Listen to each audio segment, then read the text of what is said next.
Fox is brought to you by Sprint, proudly offering picture mail and PCS Vision picture phones. By MasterCard, there are some things money can't buy. For everything else, there's MasterCard. By Old Navy Painter's Pants, they'll work for you. And by Pepsid Complete. Just one and heartburn's done.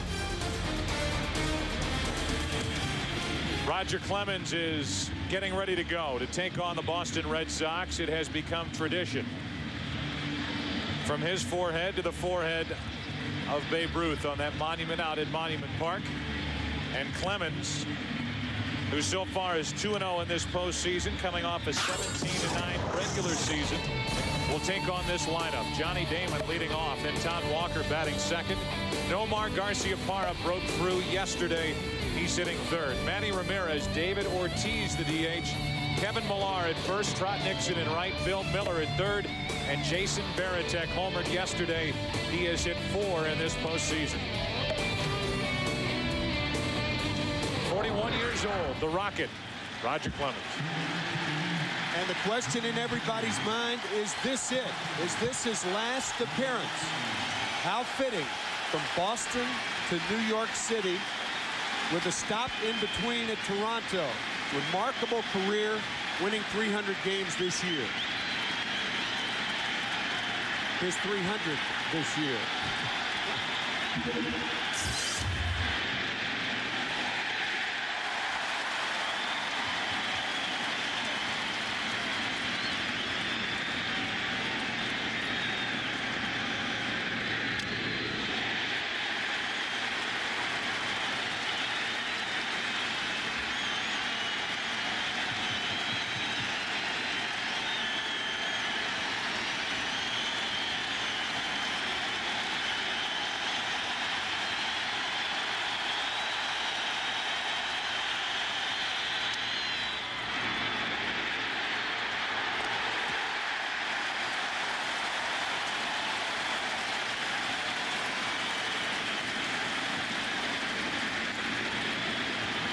Damon retired on a routine ground out.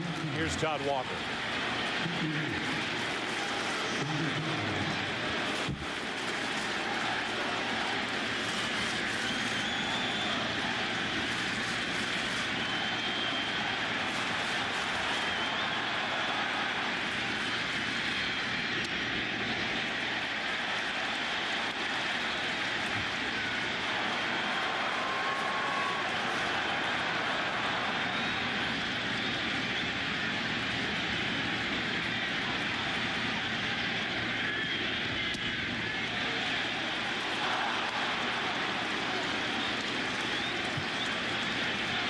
Nomar Garciaparra waits to hit next.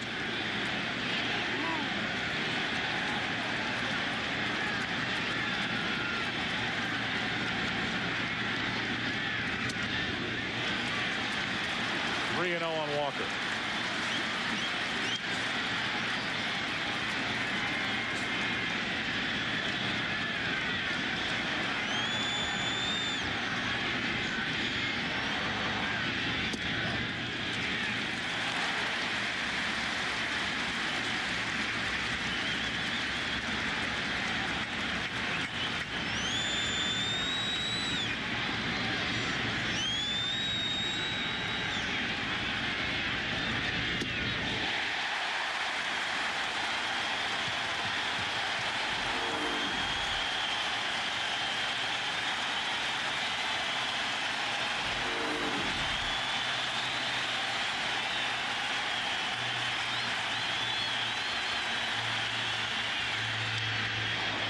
Good rip by Walker. Walker is a .400 career hitter against Roger Clemens.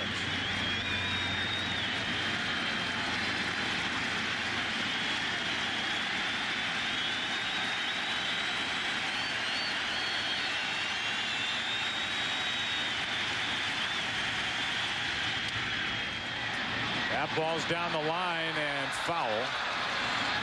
Walker started, stopped, didn't know whether to run or not. And he'll be back to the plate with a 3-2 count. May have to get a new bat. Jammed on this pitch.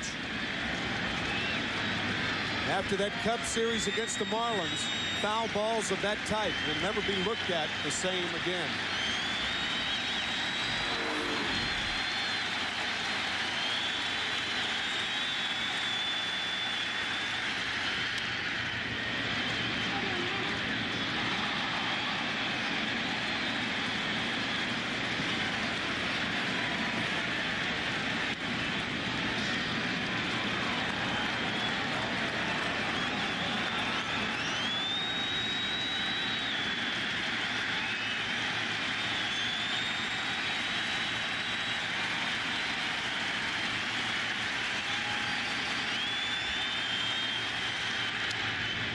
good at bat by Todd Walker. May have been ball 4, but he stays alive.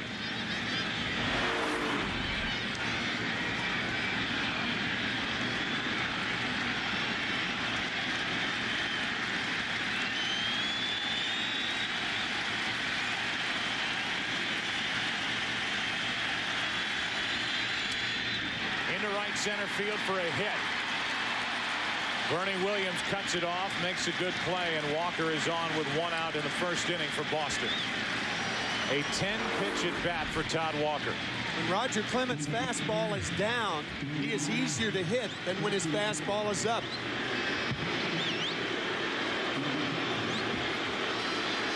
Another rope by Walker.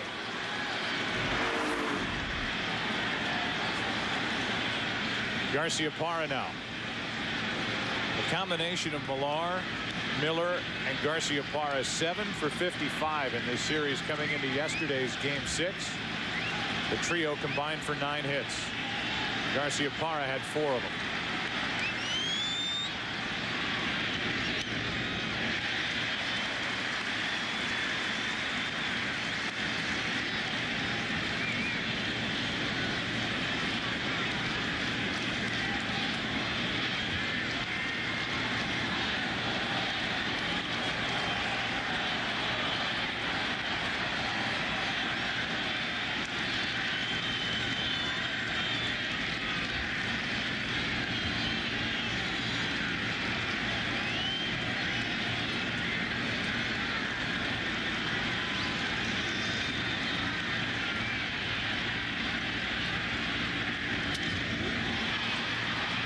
Right center field off the end of the bat. Garcia makes the catch, and Walker tags and advances. Good base running. Runner at second, 2 out. Outstanding base running by Todd Walker. This is deep enough, Walker says, to tag up on. He read the height of the ball, realizing that Garcia had to turn, pivot, and make the throw. Very, very alert base running by Walker.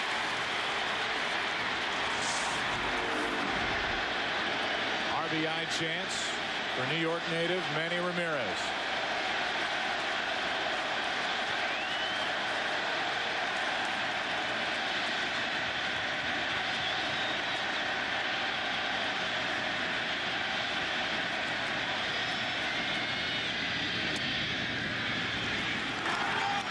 One thing I see with Roger is I don't think he's thrown a pitch under 94 yet, and these aren't all four-seam fastballs. He's cutting the ball. And to have that kind of velocity with cut on it, you know, his arm's feeling pretty good tonight.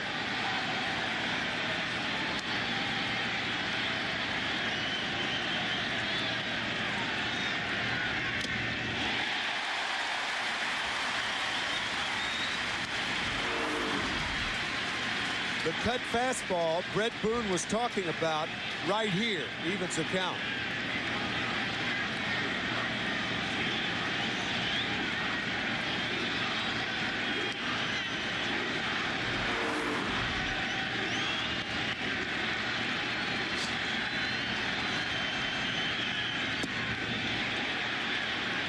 Two balls and a strike.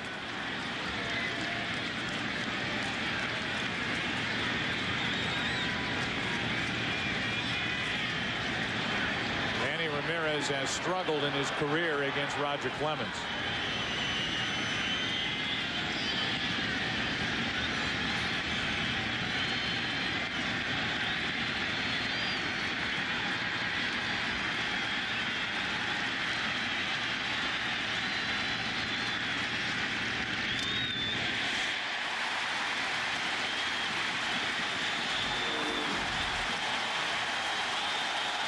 You can almost see that ball sailing on Ramirez. So he went cutter for a ball, cutter for a strike, sinker for a ball, cutter for a foul ball.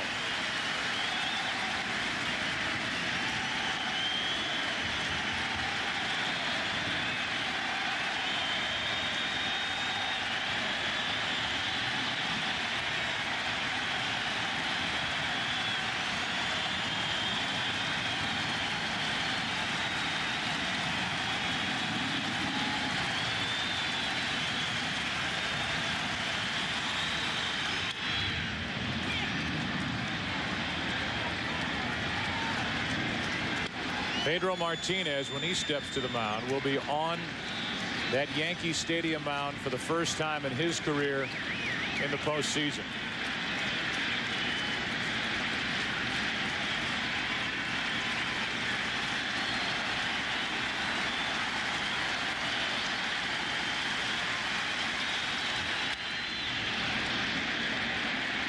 Clemens is through the first. It's Pedro's turn.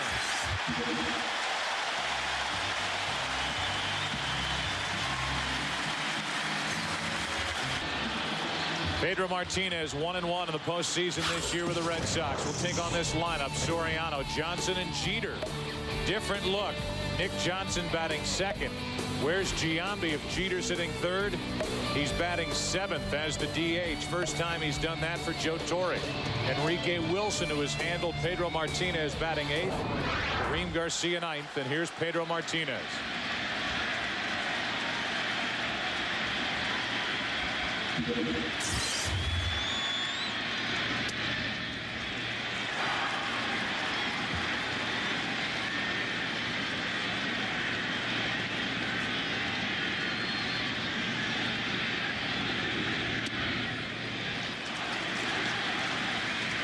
Right there for you folks at home. If you're a Red Sox fan, that's what you're interested in, how hard he's throwing.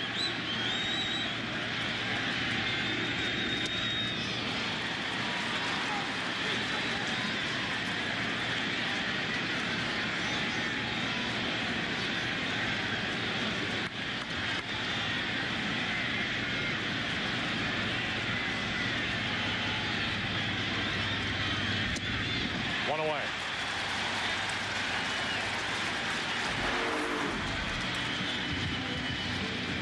Fastball off the plate, gets Soriano. The first statement of a scouting report could be posed as a question. Does his arm hurt? He says no. Unusual amount of curveballs, however, on Saturday. And for Game 7, who else would you want? Nick Johnson now batting in the number 2 spot, where Jeter usually hits for the Yankees.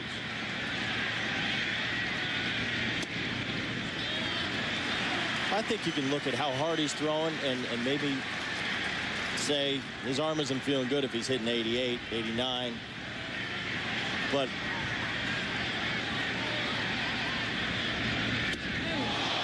I think as a hitter, you've got to make him prove to you that he's willing to throw that fastball even if he doesn't have his best one.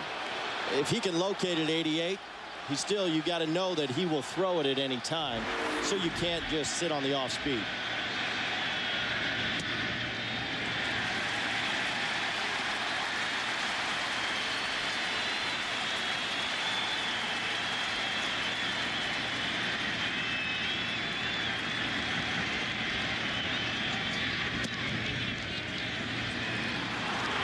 Three balls and a strike with Jeter on deck.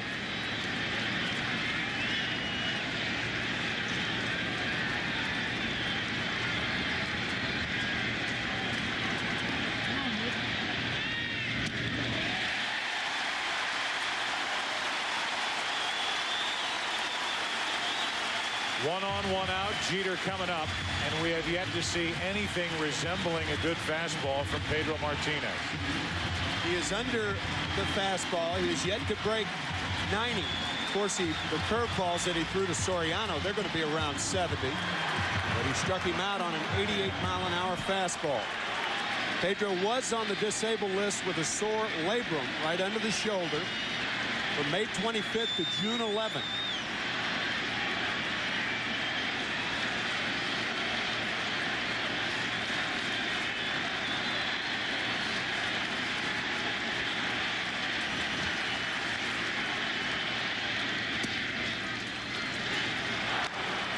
Strike one.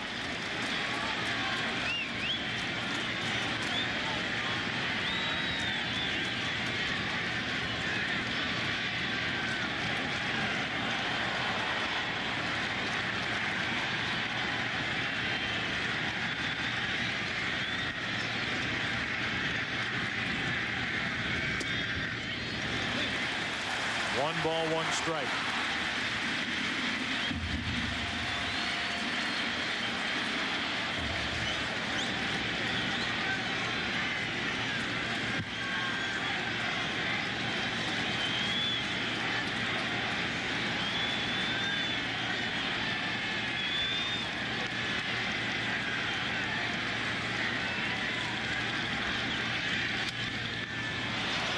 Off the hands.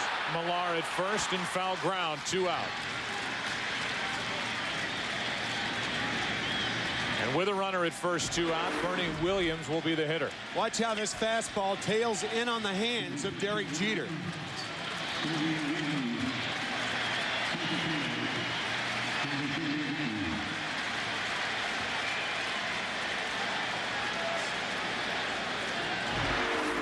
At times, Tim, you've talked about the anatomy of an out, so to speak, and the different characteristics from a pitcher. And velocity is not always #1 on the list. Location, movement, and it looks like Pedro Martinez will have to rely on location and movement here tonight. Certainly movement to Jeter. Opposite way, base hit. 2 on, 2 out.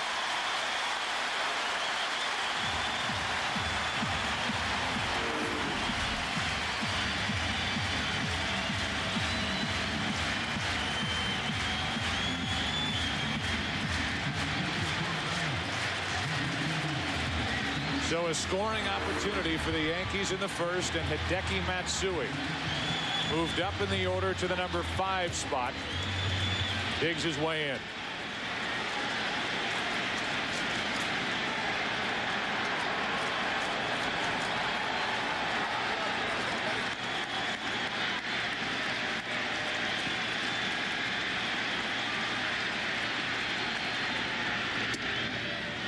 Strike 1. The first pitch at 90 miles per hour from Pedro Martinez.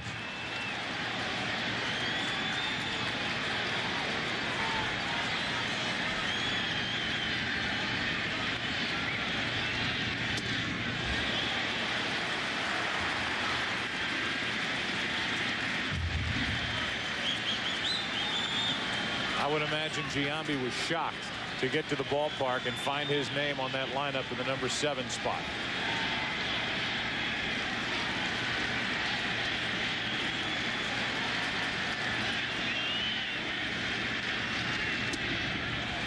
Two balls and a strike. 91 from Pedro Martinez.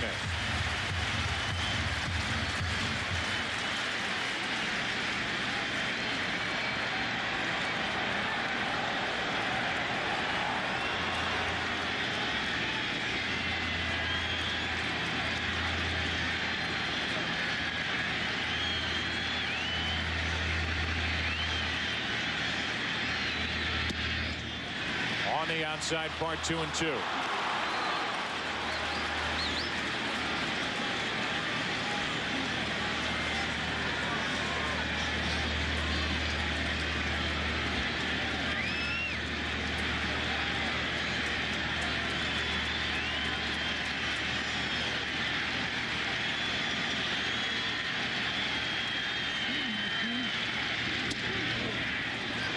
Go inside, outside. That's only ball 3. Hideki Matsui. It's 3-2. Hideki lost the count. That was a key pitch as Veritek out to talk to Martinez. Now the runners will be off. 3-2, 2 out.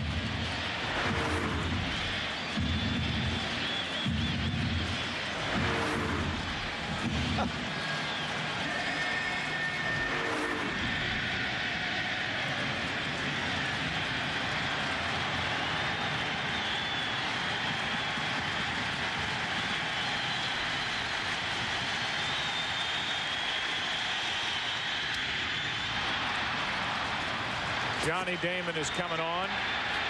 Roger Clemens, Pedro Martinez, each with a scoreless first. We go to the second inning, game 7. Winner goes to the World Series, no score. Roger Clemens in the first inning got around a 1-out hit. And now he takes on the middle part of this relentless Boston Red Sox lineup and starts David Ortiz with a strike. Ortiz the DH, then Kevin Millar at first and Trot Nixon in right.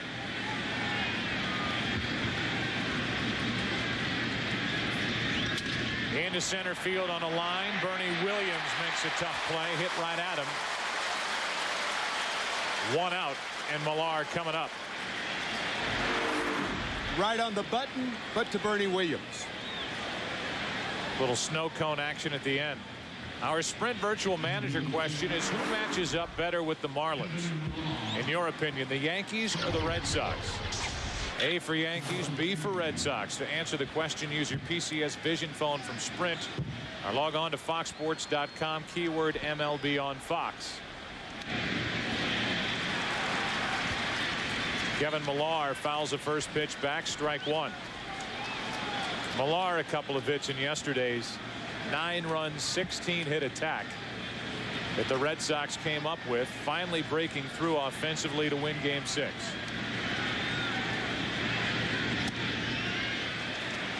One ball, one strike. I wonder how the Marlins would vote. The Marlins watching this game from Chicago. Well, there are no restrictions. I mean, if they want to log in their PCS Vision phones from the airport, Terminal D, wherever they're watching in Chicago, they can feel free. Speaking from a player, I don't think the Marlins really care.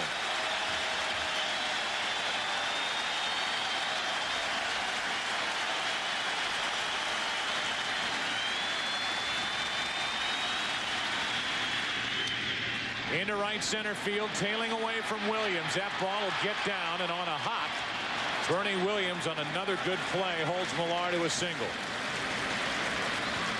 1 on, 1 out. Trot Nixon is coming up. All right, the Marlins don't care. That we know. Brett Boone has told us that. Tim, what do you think? Who matches up better? The Red Sox or the Yankees against the Marlins? And you can say it doesn't matter too. That's okay.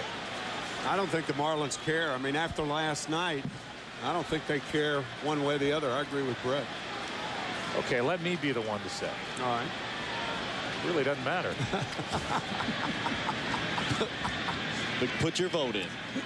I think when you look at that Marlins team, the reason why it doesn't matter if that is the case is because the Marlins will roll into the World Series on Saturday night, either here in New York or in Boston.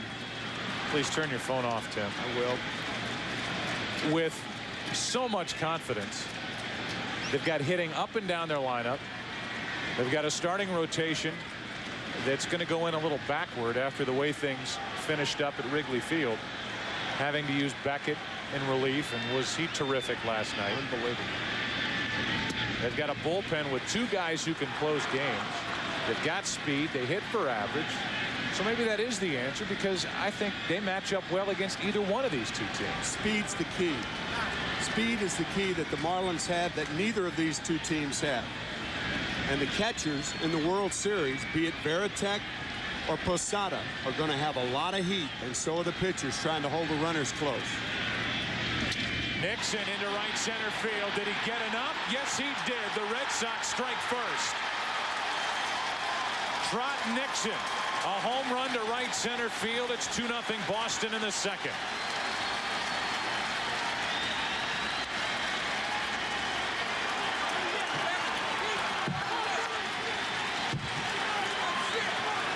Nixon hits his 4th career home run off Roger Clemens. None bigger than that last swipe here in the second inning of Game 7.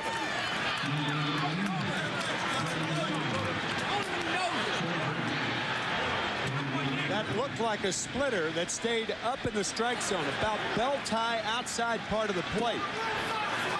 Either a splitter or a tailing fastball. Another look. Posada sits outside. I think it was a splitter. Either a splitter or a two-seam fastball.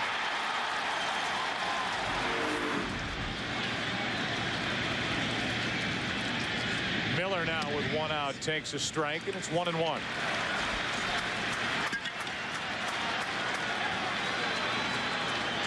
Nixon went deep last night in the top of the 9th inning to give the Red Sox a 2-run add-on with their 1-run 8th inning lead. They added the 2 in the 9th and won it 9-6. We go back to the home run.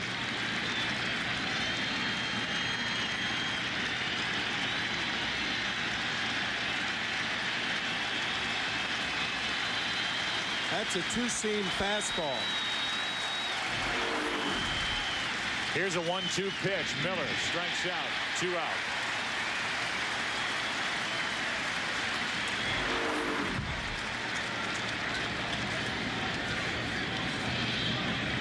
Splitter diving out of the strike zone. Well, it's interesting. First inning, Roger came out. He was cutting the fastball a little bit. This inning, he's pretty much gone with the two-seam, the sinker, maybe to give him another look. I think he throws that to left-handers to try to get the ground ball, a double play situation. But Trot Nixon lifted it out of the ballpark. With the bases empty, 2 out, here's Varitek. And he rips one into right field. That ball will take one hop and hit the wall. Varitek is going to test Garcia and make it easily into second on the high throw out of right.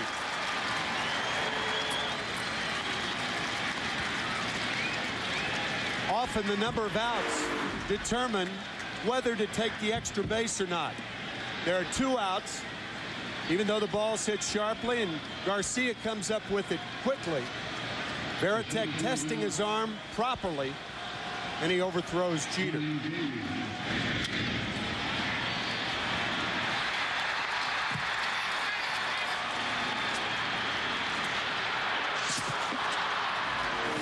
Now it's Johnny Damon with an RBI chance.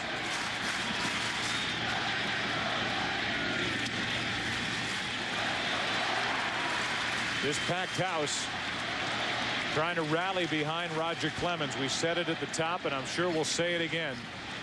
This could be the final time that Roger Clemens is on a major league mound. He has said he will walk away at the end of this season.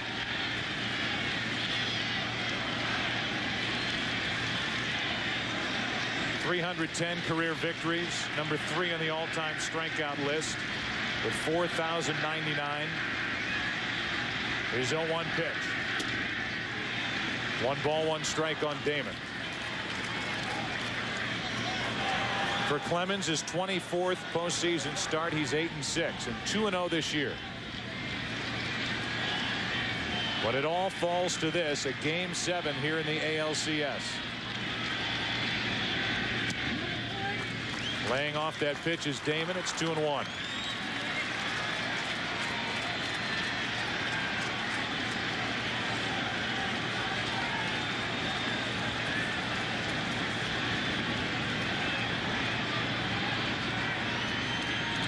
The 6-time Cy Young Award winner is ready. His 2-1 pitch to the left side for Enrique Wilson. His throw sails into the seats, and that'll bring Varitek to the plate to make it 3-0.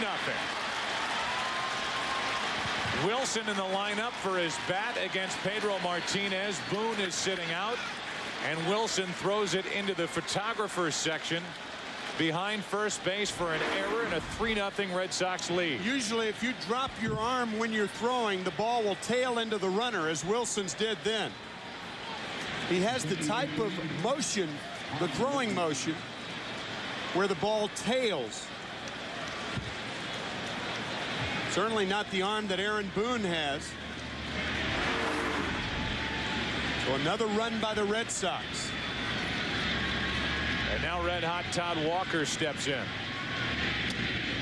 He takes a ball, a 10-pitch at bat, his first time up for Walker, and he's singled into right field at the end of it. Now it's Damon at second, 2 out. In what is a 3-run second inning for Boston. 1 ball, 1 strike.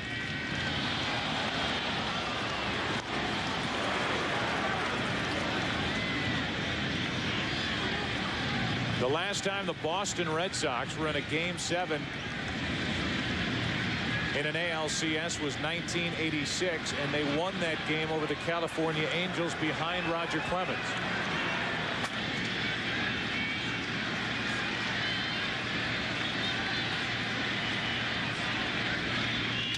To the right side, Nick Johnson stays down on it, and the inning is over. But not before the Boston Red Sox come up with 3 runs. 2 earned, 1 unearned. Nixon goes deep. Boston strikes first. Pedro Martinez has a 3-0 lead.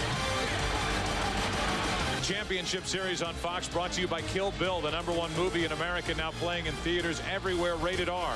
By Gillette Mach 3 Turbo for the closest shave with less irritation, even against the grain.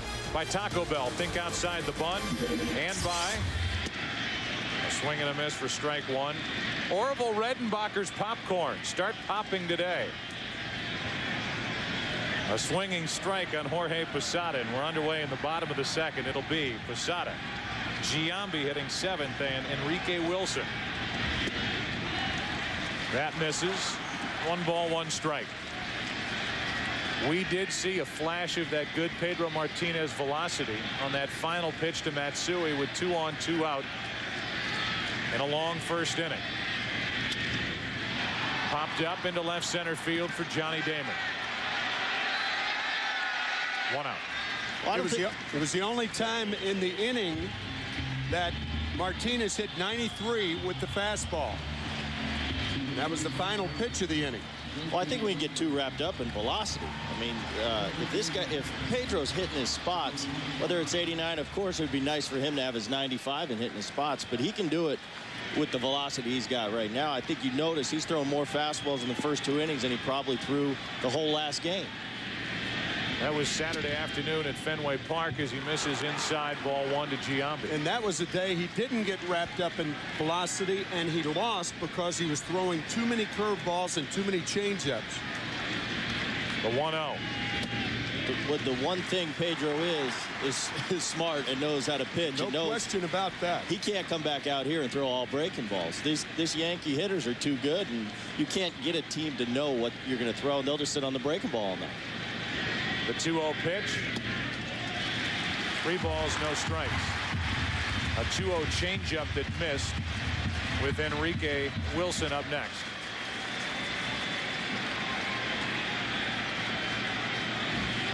Giambi moved to the number 7 spot, takes a strike.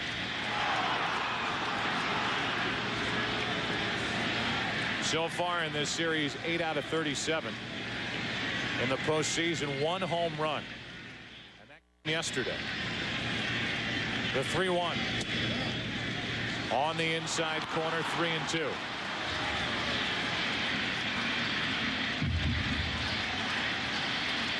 As a member of the Oakland A's, the last time Giambi hit this low in the order.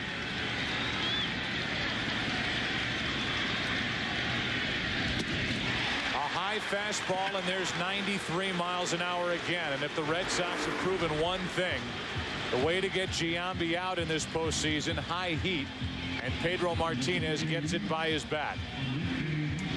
After falling behind 3-0, a fastball, and a high fastball. Giambi's woes continue. Enrique Wilson, 7 of 8 against Pedro Martinez this season, 10 out of 20 in his career, leading into that Game 3 start when he went 0 for 4.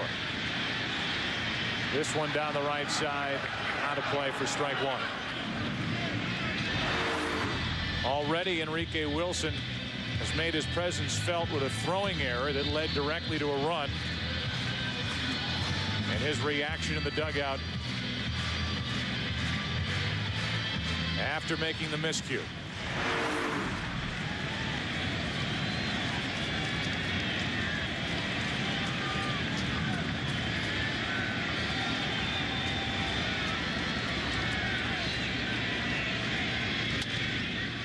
The opposite way, slicing down the line, and it's caught. Nice running catch by Manny Ramirez. Closed and covered a ton of ground. We go to the 3rd inning here in Game 7. Boston on top 3-0.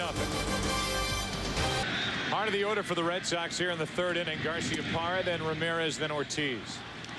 A lot of people were screaming for the Red Sox and Grady Little to move Garciaparra out of that number 3 spot. He stayed with him. He stays with him now after yesterday out of that number 3 spot. Nomar had a 4 for 5 day, made up for an error in the field. On the other side, you see Joe Torre, who comes into this game. He moves his lineup all around. Talks about rearranging the furniture. He has moved that big credenza, Jason Giambi, into the number 7 spot.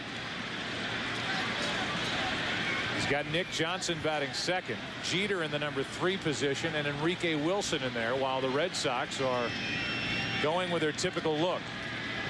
It's 3-0 on Garciaparra. 3-1.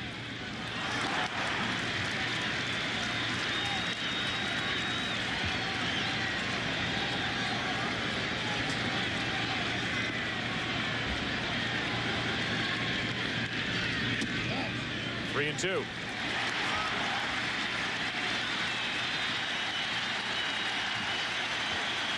this crowd tries to climb back into this game, stunned by a 3-run second inning put up by Boston.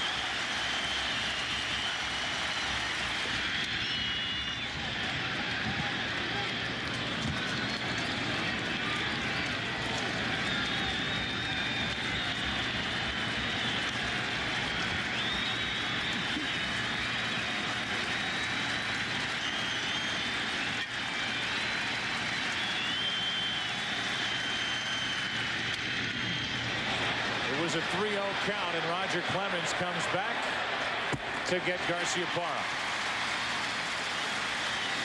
Manny Ramirez grew up in nearby Washington Heights. And a look back at a young Manny Ramirez, regarded by many as one of the greatest hitters to come out of this city. And he is back playing for the Red Sox, trying to get past the New York Yankees to get to the 2003 World Series. With 1 out, nobody on, a ball inside from Clemens.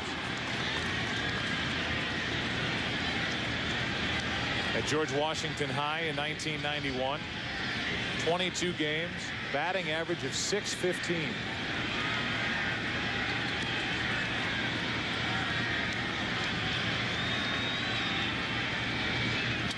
Back and out of play, joining us for tonight's game is Kenny Albert. Kenny. Joe, you mentioned Manny Ramirez grew up in Washington Heights, the site of a massive water main break this afternoon, which caused major traffic problems. Manny was asked before the game if any of his friends or family were affected. He said no, they all moved to Miami. 1 ball, 1 strike.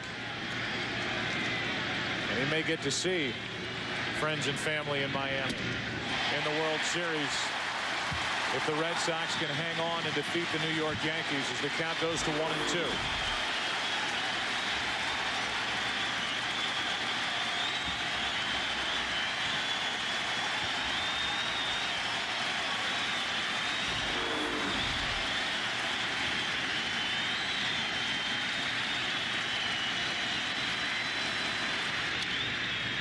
Into right center field.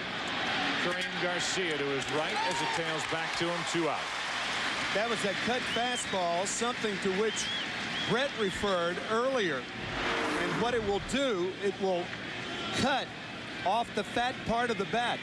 That's how it tails out, and Ramirez hits it right on the end of the bat. And didn't get enough of it to drive it out to right field. That's a deception in that cutter. You think you're going to center it, and at the last minute, it'll sail on you about 3 inches. Now it's Ortiz. Big DH. It's a 2-hopper to Nick Johnson. This game goes to the bottom of the 3rd. It'll be Garcia, Soriano, and Nick Johnson coming up. Red Sox leading game 7, 3-0.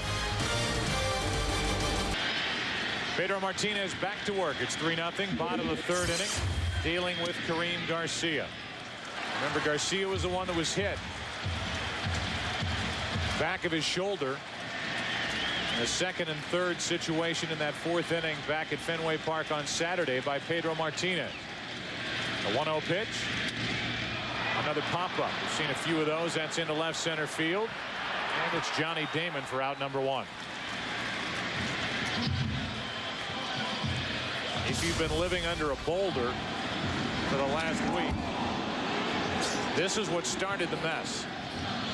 This pitch up the direction of the head, which any hitter takes exception to, and Garciaparra was stunned that that happened in that situation. 2nd and 3rd. Nobody out at the time. That loaded the bases, and Pedro Martinez gave up what were the difference runs in the game in that 4th inning. Soriano was a part of it as he stands in with one out here.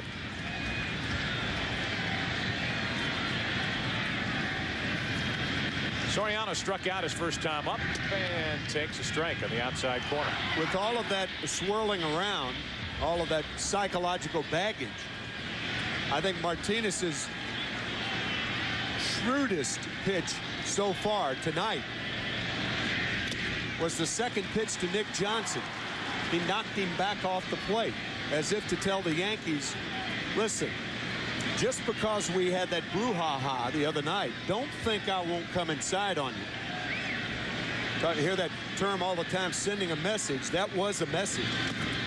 And really, I think talking to you, Tim, and you, Brett, that was a concern coming in. And Brett, you weren't one who thought that that inside pitch was going to be taken away from Pedro Martinez. I think you still got to allow these guys to go out and pitch their game. And that pitch right there, that wasn't close. That's part of the game. That's not up around the head. A 1-2 pitch. 93, but out of the strike zone. 2 balls, 2 strikes. Joe Torre talking before the game about a possible warning before this game started by Major League Baseball, by the umpires. And he said, I don't think there will be one. And it would be a shame if there were a warning from baseball, as that breaking ball, and it's important to say breaking ball, stays up and in. It's a 3-2 count now on Soriano. Everybody ooh and eyeing here at Yankee Stadium, at least all Yankee fans. It's just a curveball that backed up.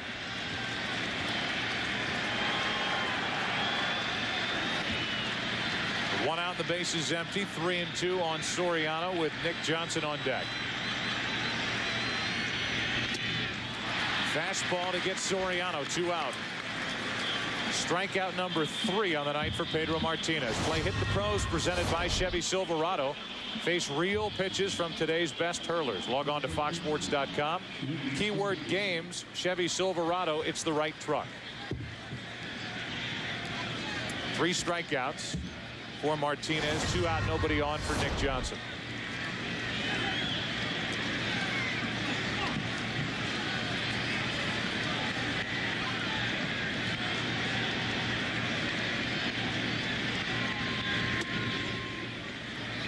That's inside for ball 1. Kenny Albert, you met with the officials before this game. Any word about a pregame warning?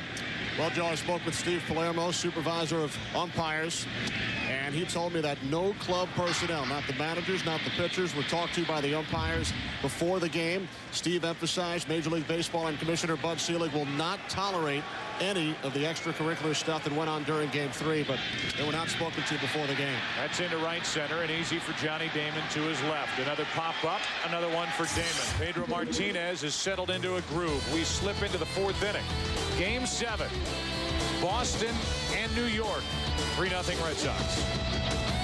Always have to be. Subway, eat fresh. Millar hits one to left field.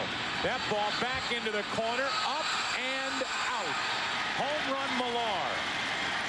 It's 4-0 Boston as Millar gets his first of the postseason.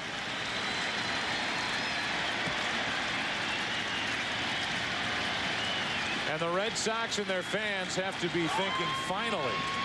Yesterday, this offense bust through. And tonight against Roger Clemens, they picked up where they left off in Game 6. Millar, a very smart hitter. It appeared that he went up and said, I'm going to get a fastball. I'm going to try to jerk it. Take one shot to yank.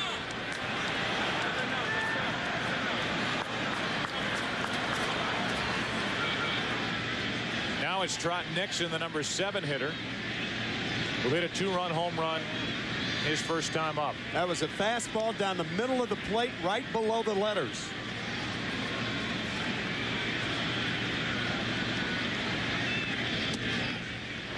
A strike to Nixon.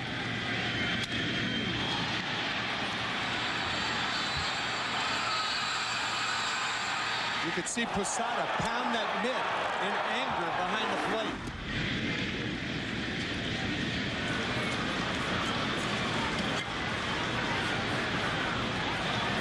An ALCS record 11 home runs by the Red Sox.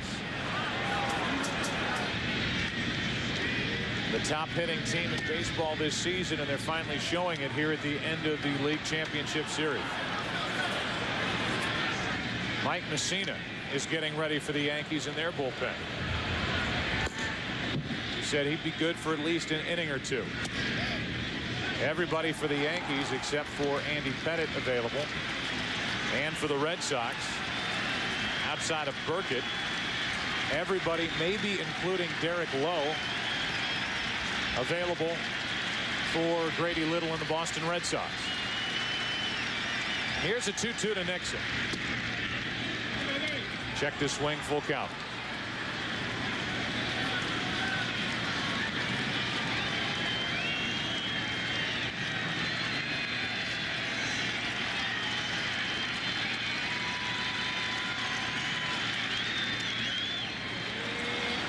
Low for ball 4.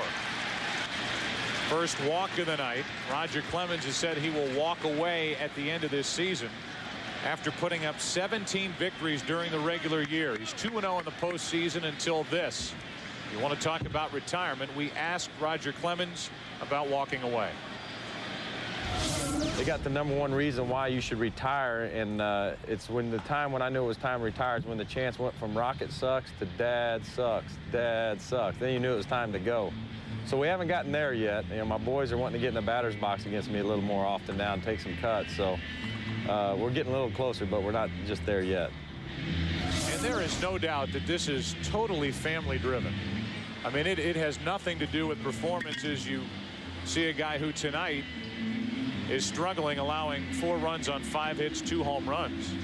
But he is still a dominant type right-hander, and it's just the call of his family wanting him to get back home in the Houston, Texas area that is making him want to quit this game. I think that, and you know, he's played this game for so long. He's been so successful. I think it's the family plays a big part, but I think it's the off season, the daily coming to the ballpark and what it takes to get on that field every day. That, after a while, mentally will get you. 1 on, nobody out, and a ball is a little bit low to Bill Miller. Miller struck out his first time. That's the only Clemens strikeout tonight. The visit by Stottlemyre was as much to talk about Clemens and what he's trying to do as it was to buy time for Messina to get ready. Miller slapping at it. 1 ball, 1 strike.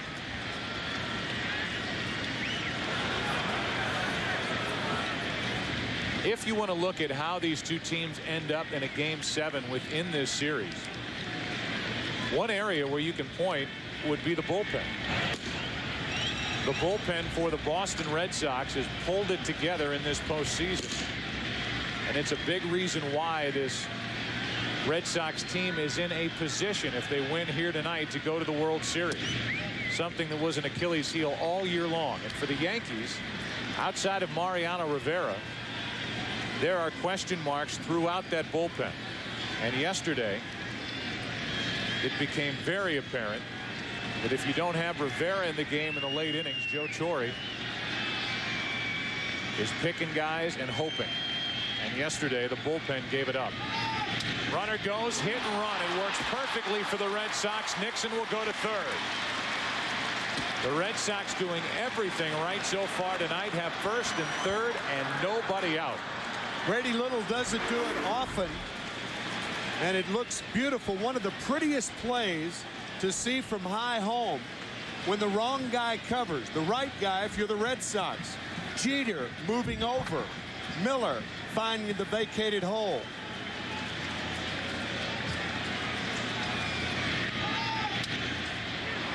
Starting runners is something that early in this series didn't work at all for the Boston Red Sox. Here comes Joe Torre, and that is it for Roger Clemens. He is knocked out here in the 4th inning.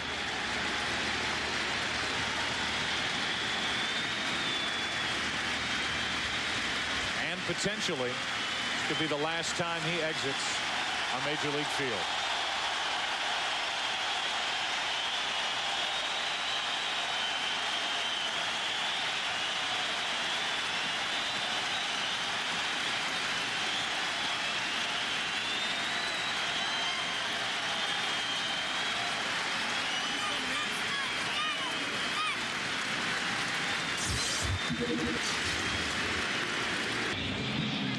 For the first time in his big league career, Mike Mussina is coming out of the bullpen.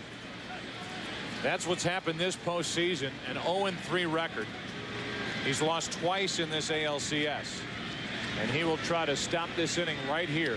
It's 4-0 Boston, a chance for more. First and third and nobody out with the number 9 hitter Jason Varitek at the plate.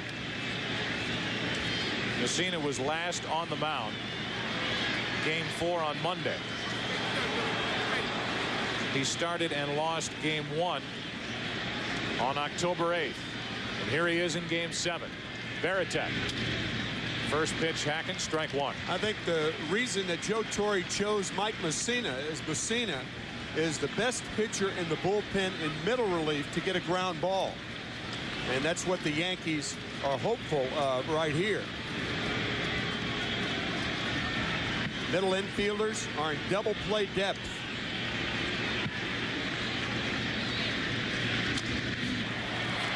Nothing in 2 from Mussina to Varitek.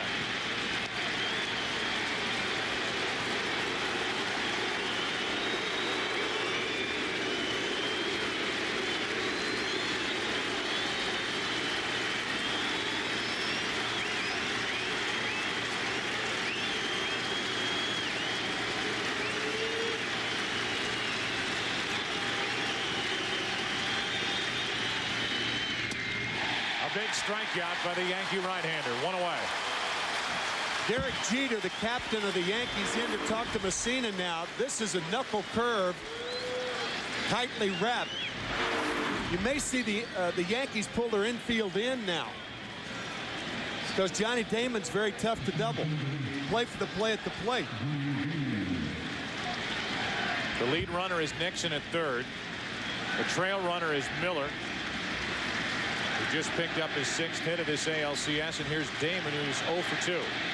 Yep, the Yankee middle infielders are still back, double play depth.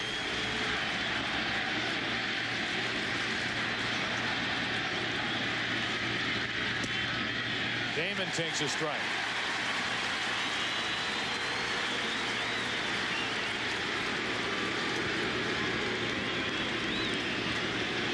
Mussina was quoted as saying, "All I can control," after pitching well in Game 4 but losing, "all I can control is 60 feet 6 inches." That rubbed some people the wrong way, as if he were throwing blame on the offense for not coming up with more to support him. Right now, all he is thinking about, 60 feet 6 inches to try to keep it 4-0 here in the 4th inning.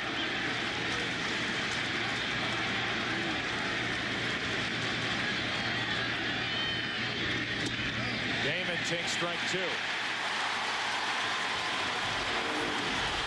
See that look on Damon's face, probably looking for that knuckle curve, and he got the fastball.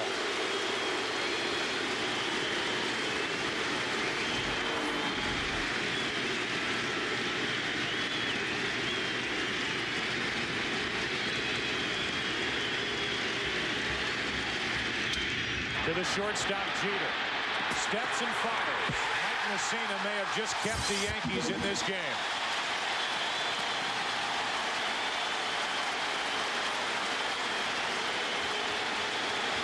Four nothing after 3.5.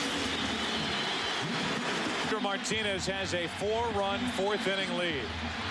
So far, Pedro Martinez has been outstanding.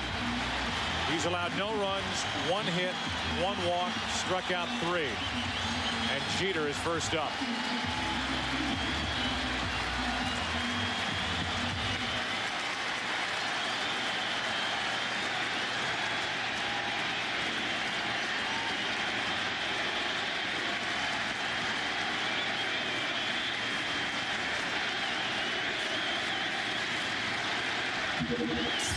Pedro Martinez has never pitched in a Game 7 as he misses outside ball 1.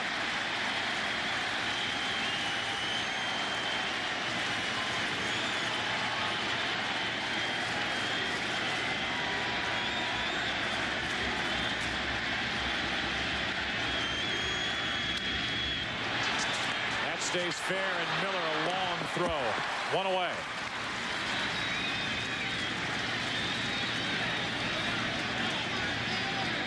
In walks Bernie Williams, and we have not seen the Yankees hit anything crisp so far here tonight against Pedro Martinez.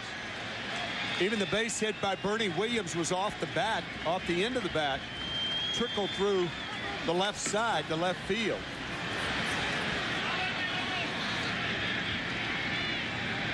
Red Sox, meanwhile, have centered quite a few off Roger Clemens, none off Messina, of course. With one out, Bernie Williams takes a strike. We have not seen overpowering pitching from Pedro Martinez so far, but we have seen excellent pitching and work from Pedro Martinez. Mixing it up, moving the ball around, keeping these Yankee hitters off balance as he misses inside with ball one.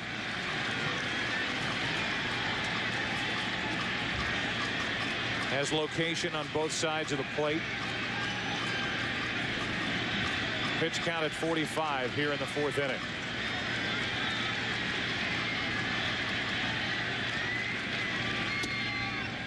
Missed his spot there as Varitek set up outside. It's 2-1.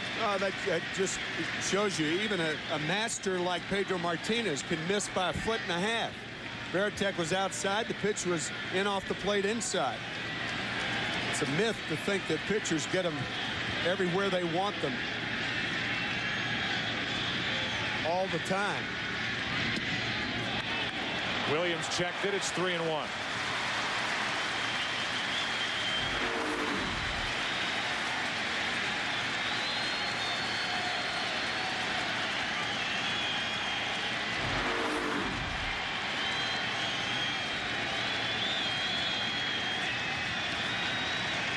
Bernie Williams trying to reach for the second time tonight. On the inside corner, it's a full count.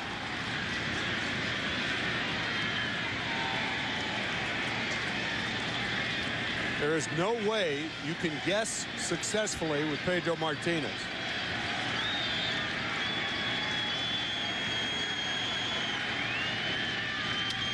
Smashed with foul.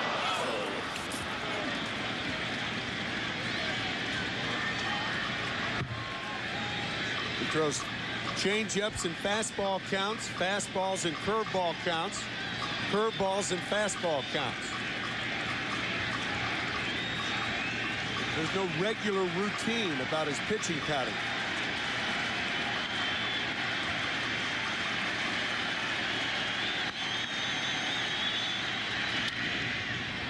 Another foul. And I think he's exclusively going with that fastball for the most part. I think if you see later in the game, if he gets into any trouble, you might see him pitch a little different when he gets some runners out there in scoring position. But right now, it's working for him.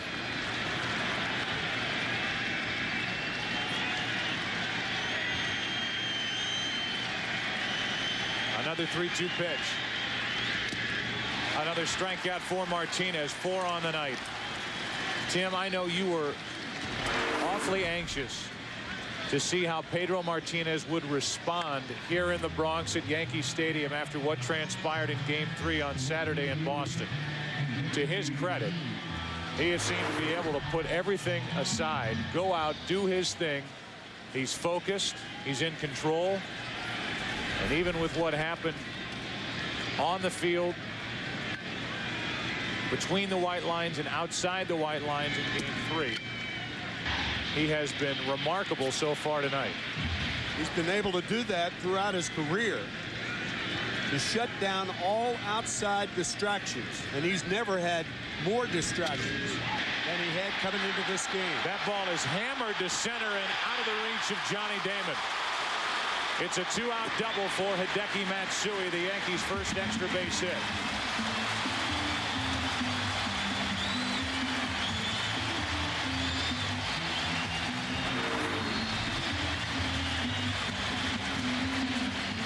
Fastball hit hard here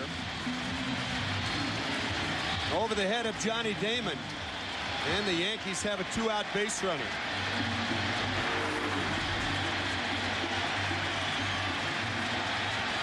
Now it's Posada.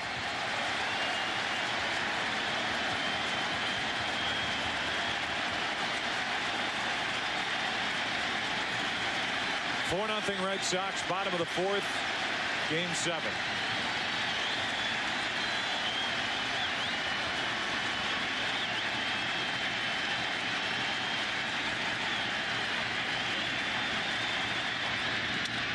Hard hit, but Millar down on a knee, gets it to the bag, and the inning is over.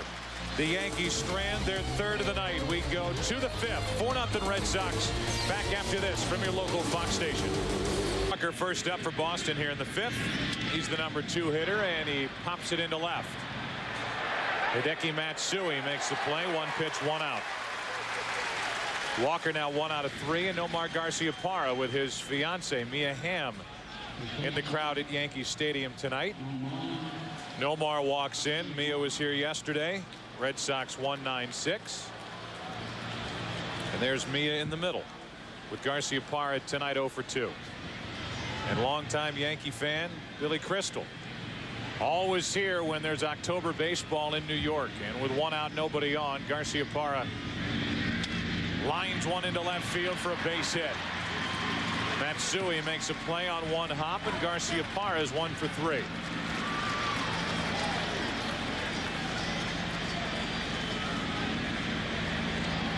So Garciaparra is aboard, and Manny Ramirez walks to the plate. The minute Mia Hamm is shown, Garciaparra responds with a double to left.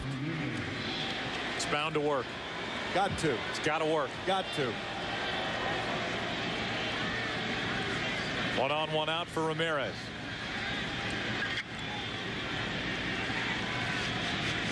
Manny's flat out to right both times up tonight. Messina kept the Yankees in the game last inning by entering with 1st and 3rd, nobody out. Varitek struck out. Damon bounced into a 6-3 double play. Now it's 1 on, 1 out for Ramirez.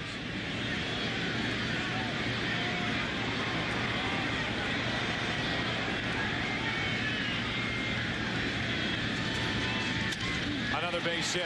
Ramirez goes the opposite way. Garciaparra holds at second. 2 on, 1 out. Red Sox perhaps remembering last night when the Yankees scored 4 in the 5th inning to take the lead 5-4 and trying to tack on to their 4-0 lead. You used an appropriate term earlier, Joe, calling this offense relentless. I think it's the best way to describe the Boston offense this year. Top to bottom. They can get you from any spot in their order, and the Yankees and Mel Stottlemyre are aware of that as he calls the bullpen, and there'll be more action for the Yankees out beyond that wall in left center field. David Ortiz now with 2 on and 1 out. Ball 1. Ortiz is lined to center and grounded out to first. Yesterday came up with a big 2-run single the opposite way. Had a 3 RBI day in the 9-6 Boston win. Ortiz tried to check his swing. He did. It's 2-0. One of the few times that Messina would ask for a home plate umpire to check with the third base umpire, Darrell Cousins looked from that half swing that he did not go around.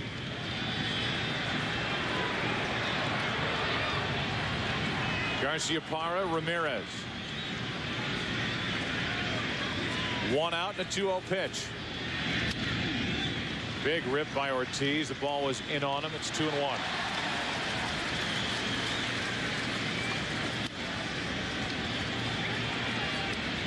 Kevin Millar, who this past offseason was initially part of the Florida Marlins. They tried to sell over to Japan. Got into some issues with a contract, and he ended up making his way to the Red Sox when they showed interest as Ortiz fouls it back and out of play.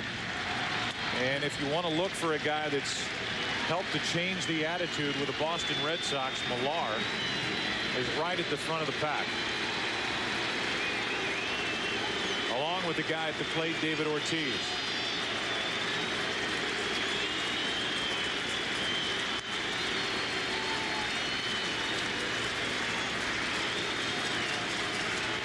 2 on with 1 out, and Ortiz strikes out. 2 away.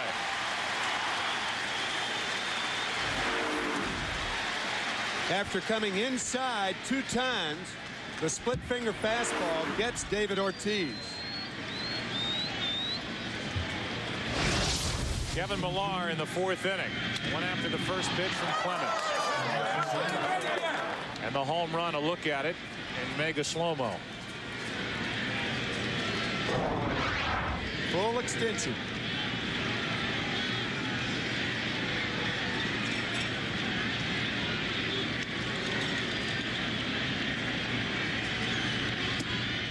Able to lay off that pitch. Ball 1.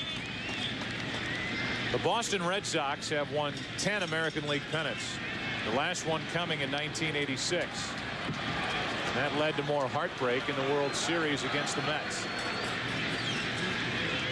Pedro Martinez trying to make sure these Red Sox have a date on Saturday night at Fenway Park against the Florida Marlins.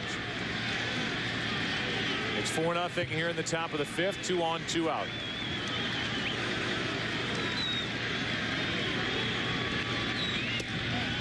On the outside corner, 1-1. In that '86 World Series, Roger Clemens started Game 6. He came out after 7 innings, telling John McNamara, the manager of the Red Sox at the time, that he had had enough. A paper cut on the middle finger.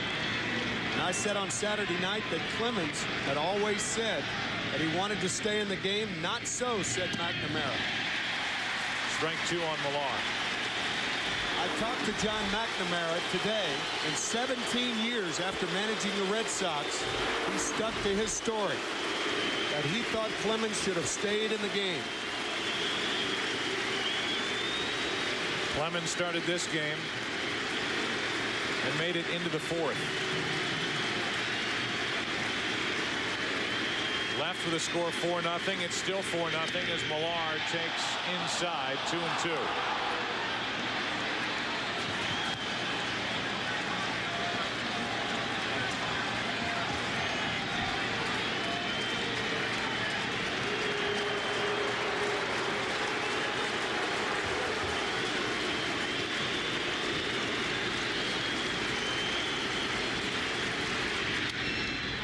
Jeter to his left, gets it, thought about flipping it for the out, but goes across to first. 2 hits, 2 left. Red Sox have stranded 5. Halfway through game number 7. Bottom of the 5th.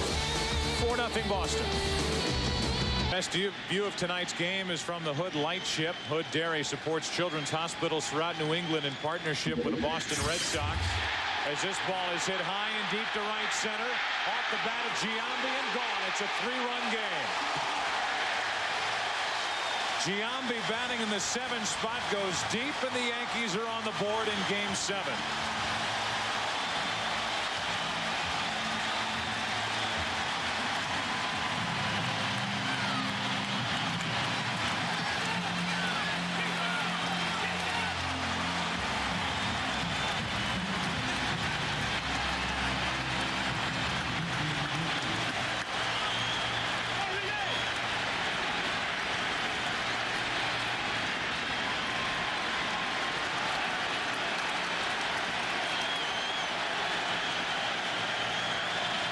Nobody on or out. Enrique Wilson shoots one foul down the right side as his bat shatters in his hands. If Kevin Millar went up there looking for a fastball to homer on, and he did, Jason Giambi went up looking for the changeup. He got it and puts the Yankees on the board.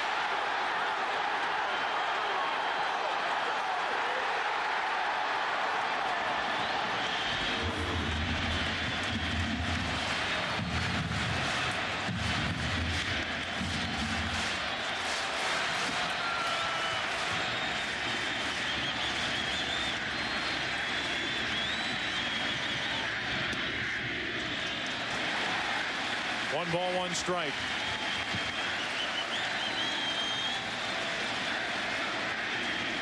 The home run by Giambi has awakened this crowd. Will it get the Yankee bats going as Enrique Wilson flies one to left? Easy for Manny Ramirez. 1 out.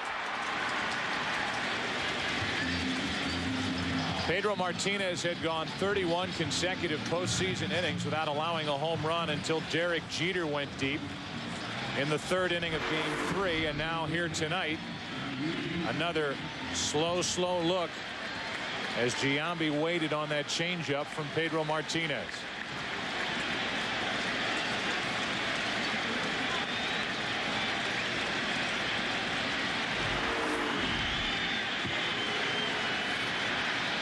One out. Here's Kareem Garcia. On the inside corner. There's Garcia, who is right on top of the plate. He isn't backing off. And Varitek and Pedro Martinez aren't backing off. They set up inside and got a strike in there.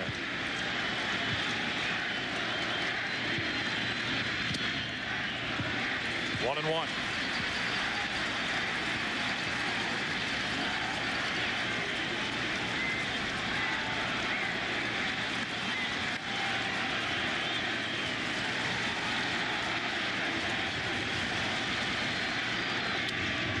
Strike two. Along with a lot of other things, another remarkable thing about Pedro Martinez is how few home runs he gives up. Only 7 this year in 194 innings. 2 in this series with the Yankees.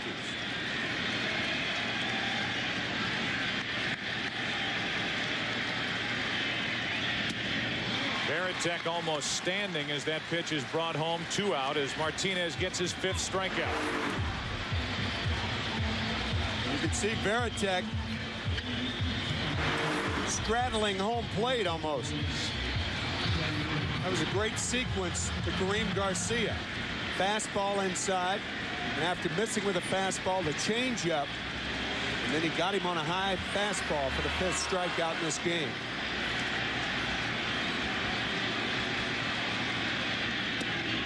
Ball 1 to Soriano.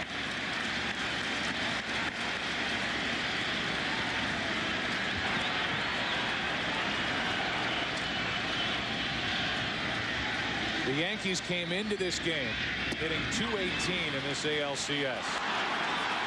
They hit .271 as a team during the regular season. A big part of the Yankees' troubles at the plate, the bullpen work, which has allowed only a .173 average and a 1.17 ERA for the Boston Red Sox. And you can bet that that bullpen for Boston will be a part of this Game 7 before it's finished. 2 out, bases empty, a ball and 2 strikes on Soriano. Up to get it, and the foul straight back.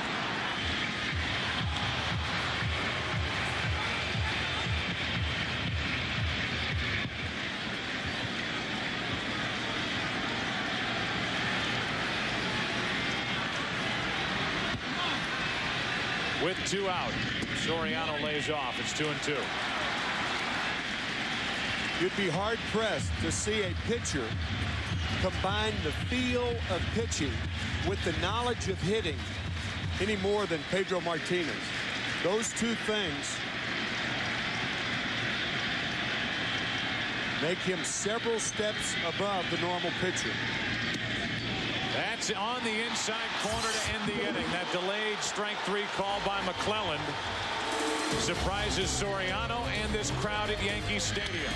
This woke them up for a moment. The home run by Giambi. The Yankees are on the board, but after 5, trail by 3.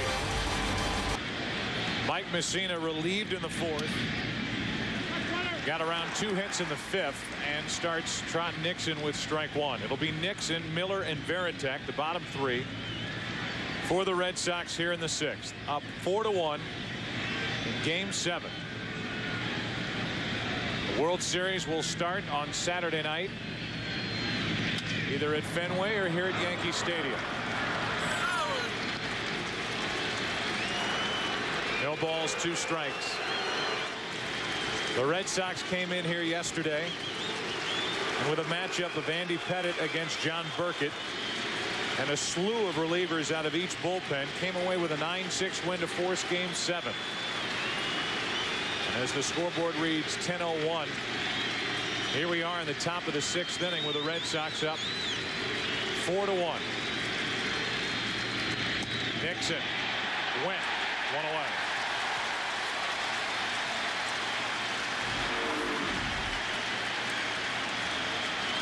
Second strikeout for Mike Messina. It looked like a split finger fastball down out of the strike zone.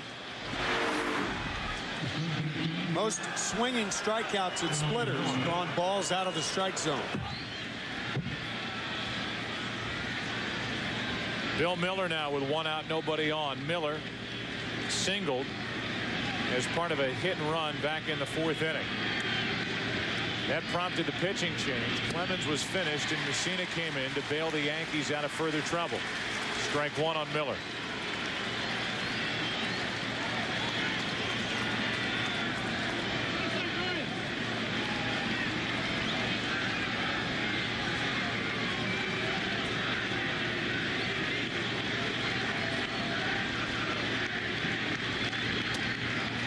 On the corner, it's 0-2.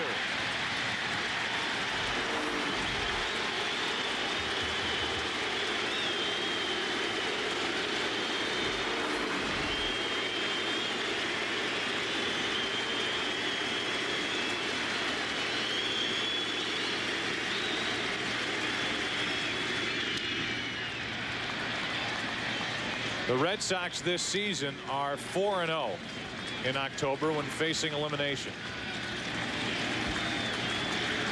It took 3 in a row to get past the Oakland A's. They were backed up yesterday, down 3-2 here at Yankee Stadium and won 9-6. Lead game 7. The 0-2 pitch, ball 1. In the bottom of this inning, it'll be the 2, 3, and 4 hitters for New York. That means Johnson, Jeter, and Bernie Williams.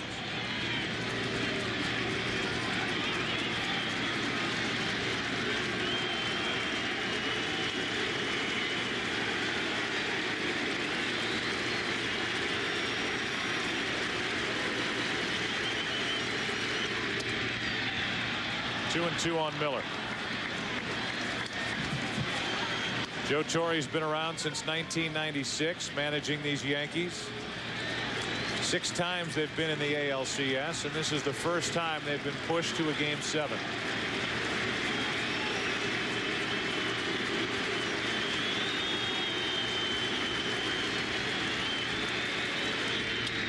Left side, Enrique Wilson. 2 out. See how that ball tailed into the runner again? His second chance tonight. The first one went for an error and an unearned run scored. Watch how Wilson drops down. Fine play to come up with the ball. He drops down with that unusual throw, and it tails into the runner again. This time Johnson comes up with it.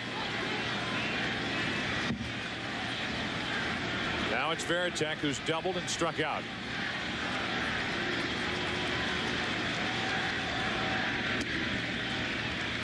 Ball 1.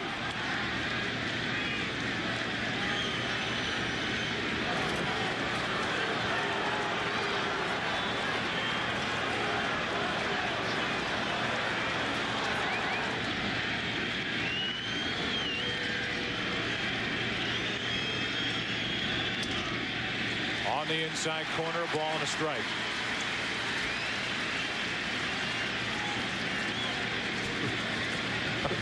They get creative here at Yankee Stadium.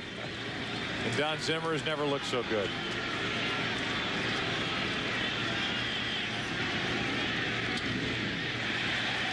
Varitek now set up at a ball and 2 strikes.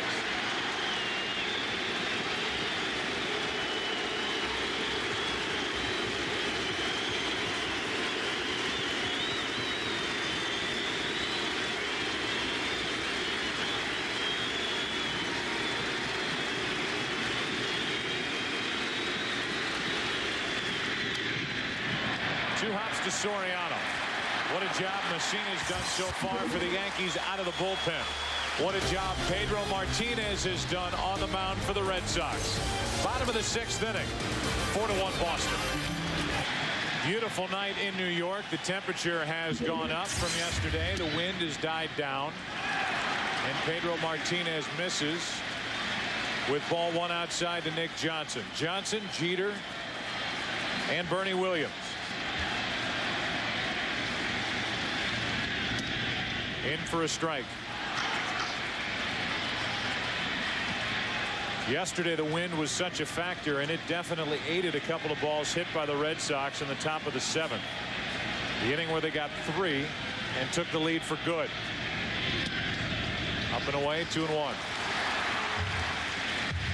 A new look to this Yankee lineup with Johnson batting second, Jeter hitting third, and Giambi down in the 7th spot. Millar gets a big hop, comes up for him on the backhand, and the flip for the out. Soriano's 0 for 3, Johnson's 0 for 2, Jeter is 0 for 2 as he walks in. The in-game box score for the Yankees brought to you by AT&T. After the top 3, you see a hit by Williams, Matsui with a double, and then at the bottom end, Giambi hitting 7th. The DH hit a changeup out of the park, leading off the bottom of the 5th for the only run for New York. Here's Jeter.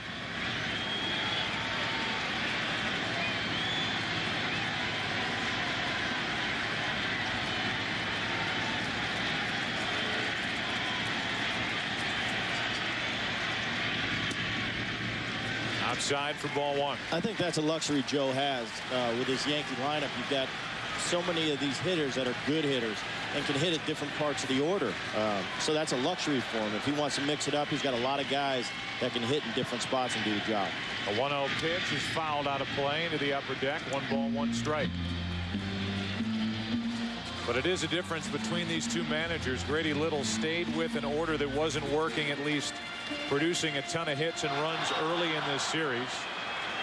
They finally broke free yesterday, and Joe Torre moving pieces all around, and tonight 1 run on 3 hits against Martinez. A 1-1. 1-2. Well, I think Grady went with pretty much the same lineup all year, whereas during the course of the season, Joe had changed his lineup up quite a bit. He had Bernie hitting second for a while, Bernie hitting 6th for a while. We all know the past 3 or 4 years, Bernie's been in that 4 hole. But it's something that he didn't just change in the postseason. He's done it throughout the course of the year, and I think that's the difference. With a count 1-2. Jeter takes it just outside. 2-2. The reason Torre had to change, because change was the MO of the Yankees all year. 20 different relievers, outfielders to and fro. The Mondesi trade, David DeLucci coming over, Kareem Garcia. Jeter strikes out, and that's strikeout number 7 for Pedro Martinez. Saturday, the Fall Classic returns to Fox at 7:30 Eastern, 4:30 Pacific, when the winner of this game hosts Florida in Game 1 of the World Series. Sports' biggest month of the year continues Saturday only on Fox. You mentioned the different relievers, Tim. Those different relievers and guys that were added literally down the stretch for this Yankee team in their bullpen. Guys like Heredia, Gabe White, reacquiring Jeff Nelson. Contreras used in the bullpen down the stretch. At times during the season, he was a starter. Jeff Weaver was a starter for most of the season. Now he's in the bullpen. The only guy that was out there at the start of the season is, of course, Mariano Rivera. Otherwise, changing parts all year, and it continued right up to the postseason. Bernie Williams flips one into right. Trot Nixon waits for it. And the Yankees 2, 3, and 4 hitters go in order. Pedro Martinez doing his thing, working his stuff. After 6 at Yankee Stadium, still 4-1. Back after this from your local Fox station. For a strike over the outside corner. Here's another example of a guy who was added late, claimed off waivers from Cincinnati at the end of August. Another strike. It's 0-2. The one left-hander the Yankees had in their bullpen all season, not even active for this series, that's Hammond. Jeff Nelson getting loose for New York. Damon stays up there. Both teams will empty their holster for this game. Johnny Damon with only 1 RBI. 1. And it was a game winner last night with the bases loaded. A walk on 4 pitches from Felix Heredia. And the Red Sox added the 2-run home run by Nixon, and that was it. The 0-2. Damon up there battling, trying to find a mistake by Heredia. After Damon, it's Walker and then Garciaparra.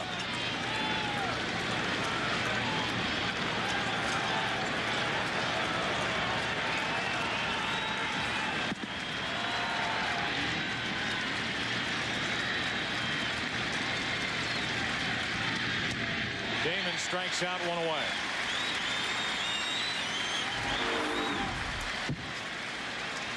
Felix gets Damon with the fastball. And shot of Trot Nixon, the 2-run home run that capped it last night and that started it against Clemens tonight. He went deep in the second, then an unearned run scored on a throwing error by Enrique Wilson.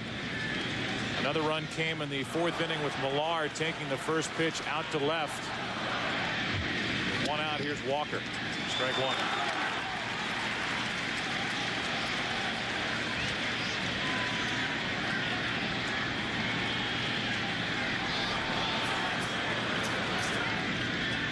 Right-handed bats to follow, so this could be it for Heredia with the lefty Walker at the plate.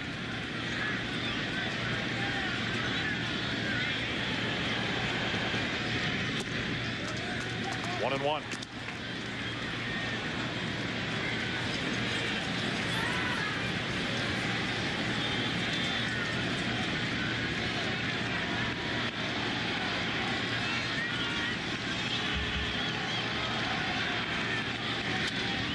Walker pops it up. Enrique Wilson in foul ground. Pulls in out number 2. Our Sprint virtual manager question was, who matches up better with the Marlins, the Yankees or the Red Sox? And your answer, 63% the Red Sox. And again, from the other side, the other perspective, the Florida Marlins, with the way they took care of the Chicago Cubs, have to be saying, whoever it is, bring them on. Joe Torre is going to bring on Jeff Nelson here in the 7th inning with 2 out, nobody on, and Garciaparra coming up. Good night to be in a blimp, and the best view of tonight's game is from the Hood Lightship. Hood Dairy supports children's hospitals throughout New England in partnership with the Boston Red Sox. It's one more reason you can feel good about Hood.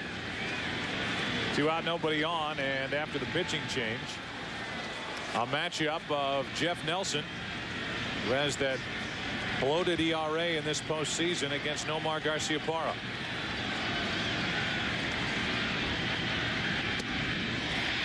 Nelson allowed a run yesterday in an inning and a third.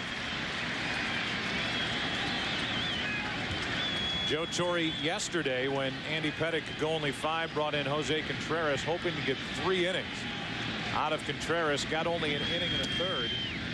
And then the procession out of the bullpen for the Yankees began with Heredia, Nelson, Gabe White. And the Red Sox came up with a 9-6 win.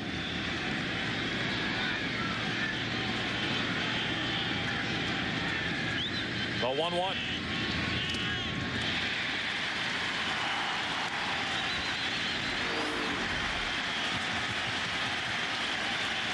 Three sliders in a row from Nelson.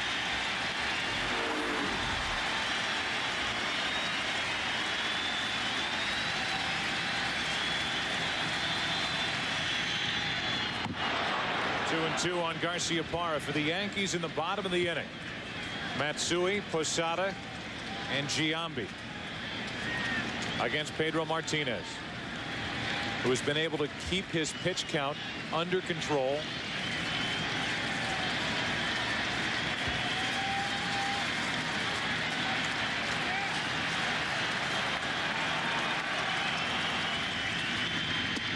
Garciaparra strikes out. It is time to stretch. Pedro Martinez came to town and came to this stadium Vilified in this city for what happened in Game 3 on Saturday at Fenway Park. But what has he done here this evening? Game 7 with a chance to carry his Red Sox to the World Series. He's thrown 79 pitches. He is through 6 innings. We go to the bottom of the 7th. Game 7. A trip to the World Series on the line. Martinez and the Red Sox lead the Yankees 4-1.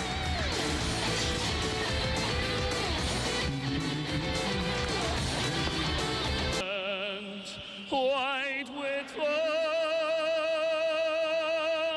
God bless America, my home, sweet home. God bless America, my sweet home.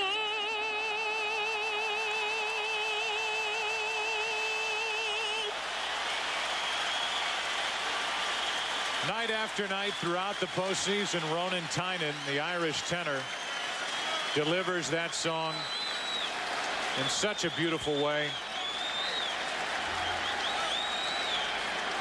It resonates with you after you leave the park. What a beautiful rendition that he gives us every night when we're here at Yankee Stadium. The League Championship Series on Fox is brought to you by Budweiser. Grab a cold, fresh Budweiser.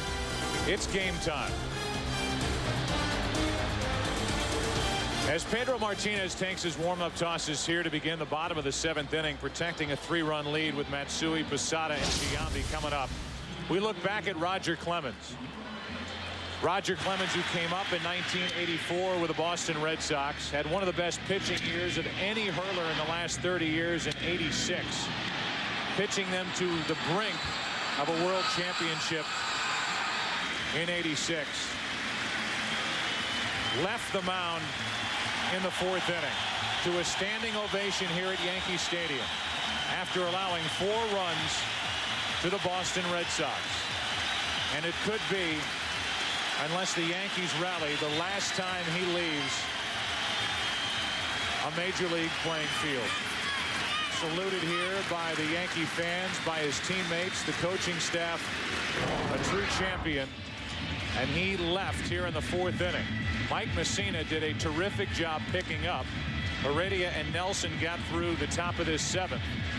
But the story, the matchup between Pedro Martinez and Roger Clemens coming in. And clearly Pedro Martinez has had the better of this duel. 6 innings, only 3 hits, the home run by Giambi. He struck out 7. His pitch count 79.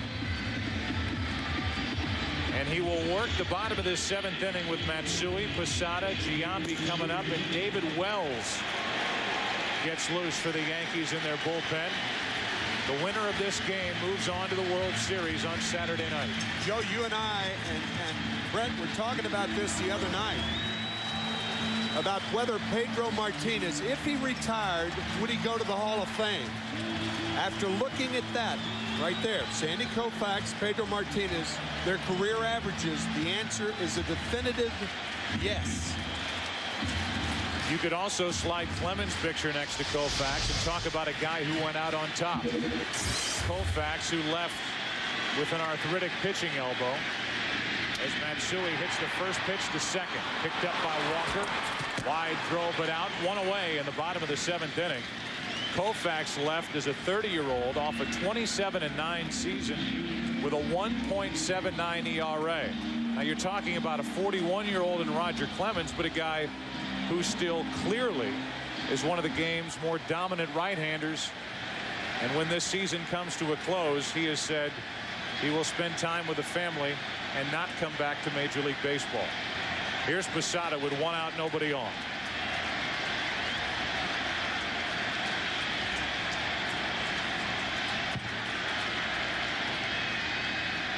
Posada takes a pitch high. Ball 1. Let's check in with Kenny Albert.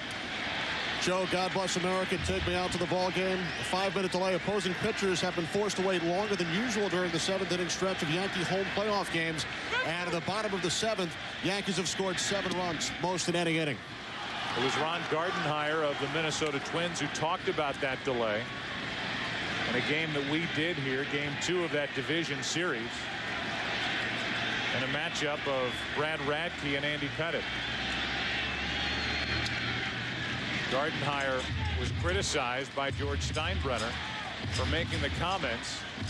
And what Gardenhire was saying was, while it is a gorgeous rendition of God Bless America, the delay had an effect on his pitcher Radke, who was back out there to work the bottom of the 7th inning.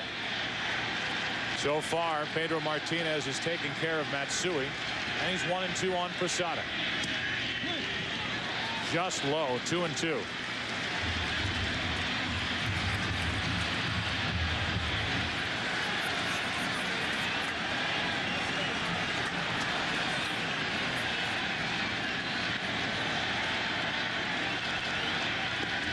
Now 3-2.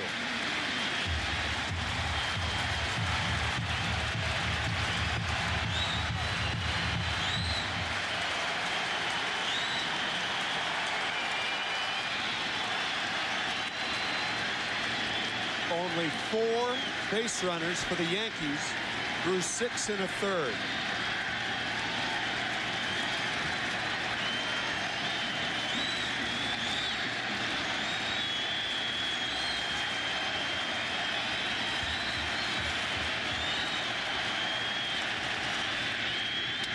Posada into right center field. Damon on the move. 2 out.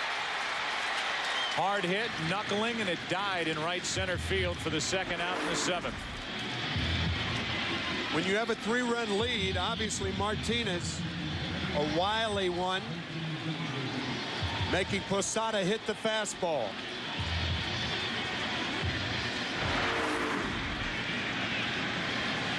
With the bases empty, here's Giambi.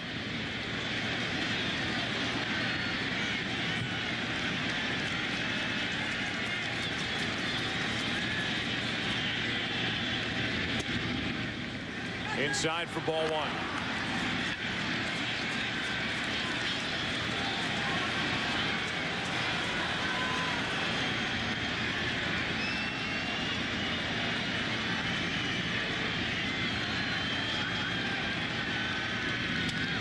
Off the hands, jammed Giambi. It's 1-1.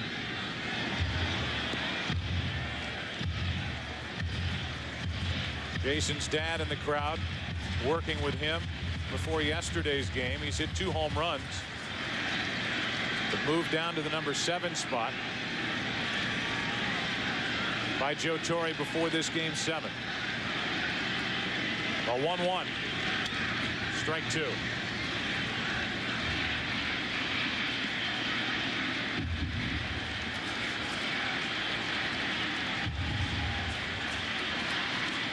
Do the Florida Marlins feast on lobster bisque, scrod, popovers, or 7th Avenue deli pastrami?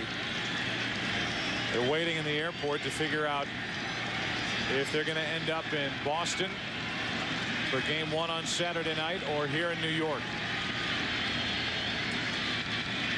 A 1-2 pitch.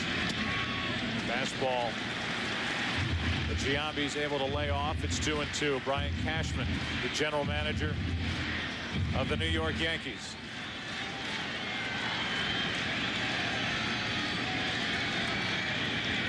Pedro Martinez has struck out 7, walked 1.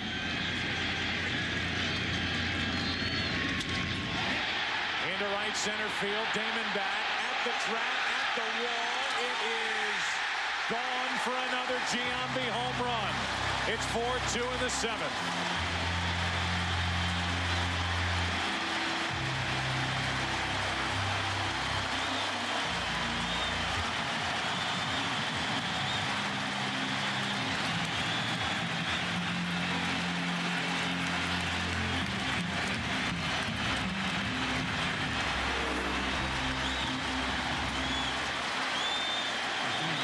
changeup the first time, a fastball the second time.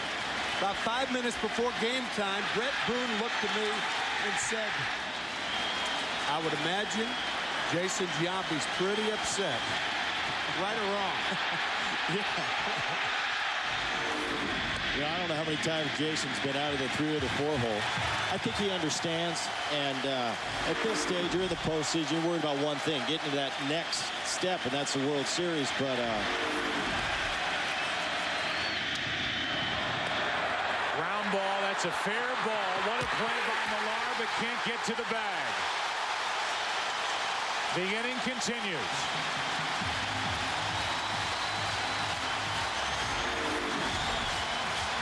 That maybe scored a base hit because the error came in the loose footing of Millar. He should have shuffled the ball off to Martinez. That was the only chance he had to get the out. Wilson's too fast. Martinez was there. Millar tried to take it to the bag, lost his footing, and it's a base hit to bring in Garcia. And the Yankees have the tying run at the plate here in the bottom of the 7th.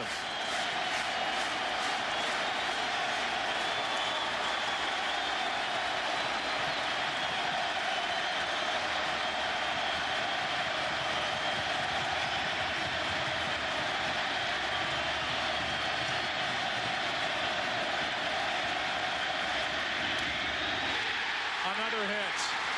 Tying runs are on in the 7th for New York.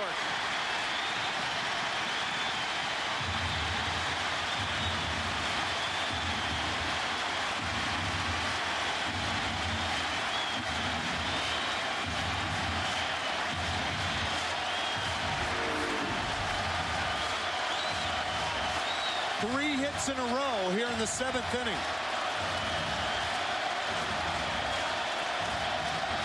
Clean base hit right there. Here comes Dave Wallace, the pitching coach, out to talk to Pedro. Thinking about that Kevin Millar play, you rarely see a first baseman who has to make such an awkward throw to a pitcher covering. Almost going back across his body. That was the key play in this ball game. Or in this inning, at least.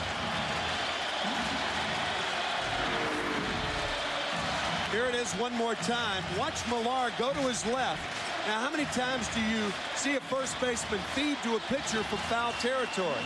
He tried to get his footing and his balance, but slipped. And Wilson had a hit. Followed by a hit by Garcia. And now it's Soriano, who has struck out 3 times tonight. With runners at first and second, 4-2 Boston, bottom of the 7th.